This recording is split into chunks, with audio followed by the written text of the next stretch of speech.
पाटीला तुम्ही इले जाता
to welcome our winner.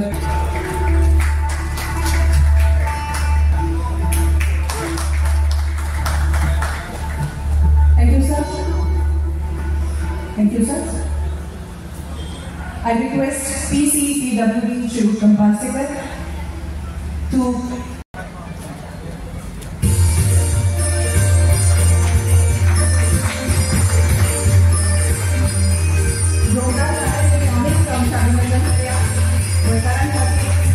येणाऱ्या काळामध्ये गोव्याचा मास्टर प्लॅन तयार करून प्रदूषणापासून मुक्ती देऊन पब्लिक ट्रान्सपोर्ट जास्त पॉप्युलर कसं करता येईल याकडे माननीय मुख्यमंत्री आणि प्रशासनाने विशेष प्राधान्य द्यावं आणि एक मास्टर प्लॅन तयार करावा ज्यातून गोव्यात प्रदूषण होणार नाही अशी विनंती मी त्यांना करणार.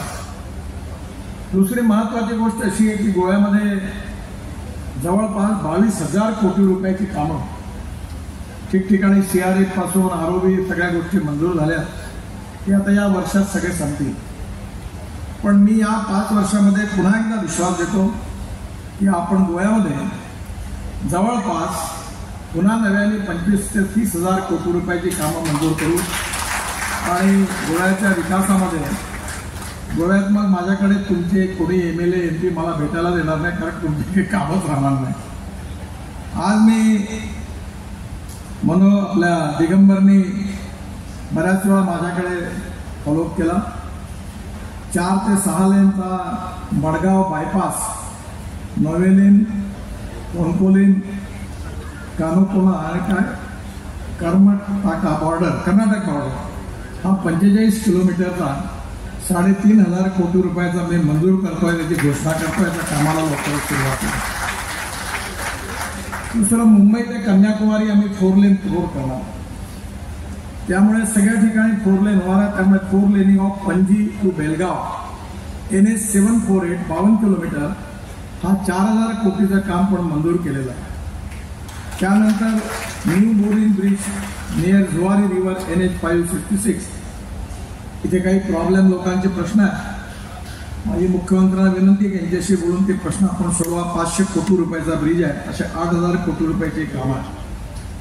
एक महत्त्वाचा विषय आहे की प्रमोद सावंतांनी माझ्याकडे जवळपास 7-8 महिन्यापूर्वी एक मागणी केली होती की हा मुंबई ते कन्याकुमारी रस्ता आहे, मुंबई गोवा, या रस्त्यावरून खूप ट्रॅफिक शहराच्या मधून जातो.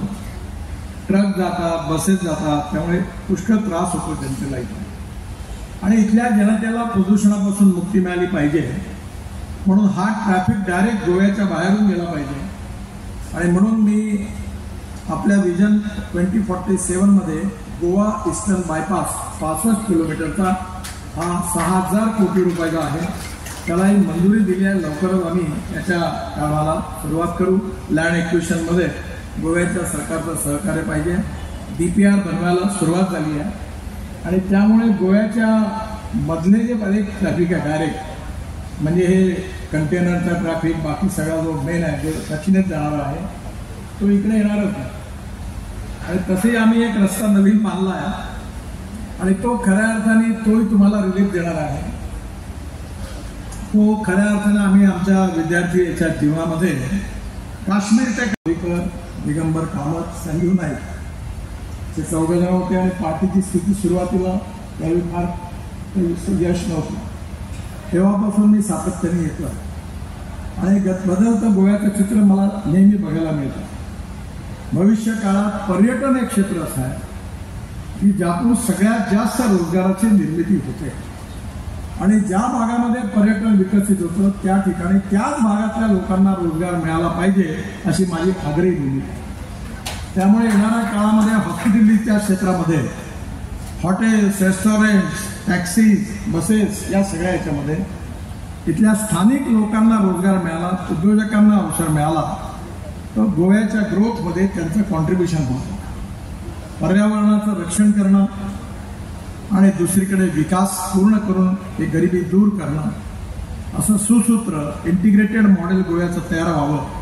आता मास्टर प्लॅन तयार व्हावा आणि जगातल्या उत्तम शहरामध्ये पहिल्या 5 शहरामध्ये जगात गोव्याचं नाव यावं अशीच माझी आपल्या सगळ्यांना विनंती आहे आणि सगळ्यांसमोर मागणी पण आहे आणि इच्छा आहे. मला विश्वास आहे पुण्यावरून सोलापूर आणि कोल्हापूर असा दक्षिणेत ट्रॅफिक जातो पण आता सुरतवरून मुंबईलाच येणार नाही, कोल्हापूरला येणार नाही, सोलापूरला येणार नाही, गोव्यालाच काय येणार नाही. त्यामुळे दक्षिणेतला ट्रॅफिक आता डायरेक्ट तिकडनं वळणार आहे. मला विश्वास आहे की गोव्याचं प्रदूषण कमी झालं नाही. जसं अल्टरनेटिव्ह फ्युएल आणि बायो फ्युएलवर मी अतिशय कामी दिल्लीमध्ये पेट्रोलच्या गाडीतच बसवणार. मला बुलेट प्रूफ गाडी आहे पण मी 100% इथेनॉलवर जाणारी जगातली पहिली टोयोटाची इनोवा Euro 6 इमिशन नॉर्म्स ज्याच्या आहेत जगातली पहिली आहे त्या गाडीमध्ये मी पायलट करून सुद्धा फिरतो. माझ्याकडे हायड्रोजनवर चालणारी गाडी आहे.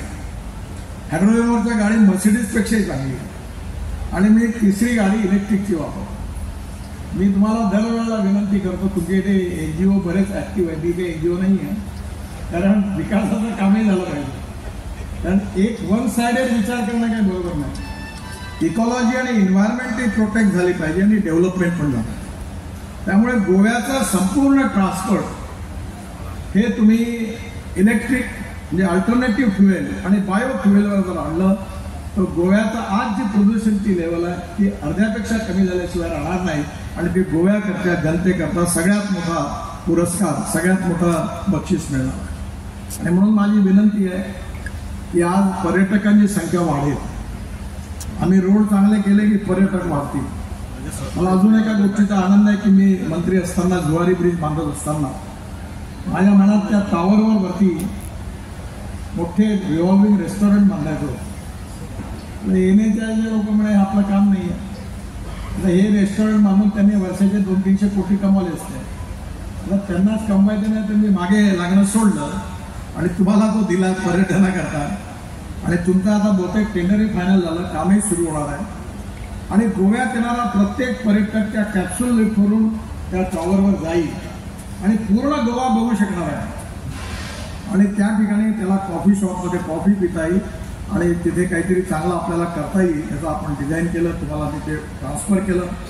मला विश्वास आहे की लवकरच हा प्रोजेक्ट पूर्ण होईल. हा जागतिक आकर्षणाचा तो प्रोजेक्ट होणार आहे आणि तो तुम्ही पूर्ण करणं चांगला होईल असा मला विश्वास आहे. श्रीपाद नाईक साहेबांनी या ठिकाणी मागणी केली आहे की त्यांच्याकडे ॲक्सिडेंट स्पॉट आहेत. 3 VUPची मागणी केली आहे. नयबाग, भारगल आणि पेडन जंक्शन पेडन हे NH 66वर आहे. तिन्ही पण मी आपल्याला मंजूर करतो याची घोषणा करतो. आणि याचबरोबर बाकी बरेचशी कामं अनेकांनी मला पत्र दिलेली आहे तरी पण कामं मी नक्की मंजूरच करणार आहे व्हेरीफाय करून. पण मला अतिशय आनंद आहे की मी 1995 पासून गोव्याला महाराष्ट्रात मंत्री होतो तेव्हा प्रमोद महाजनांनी मला गोव्याची जबाबदारी दिली.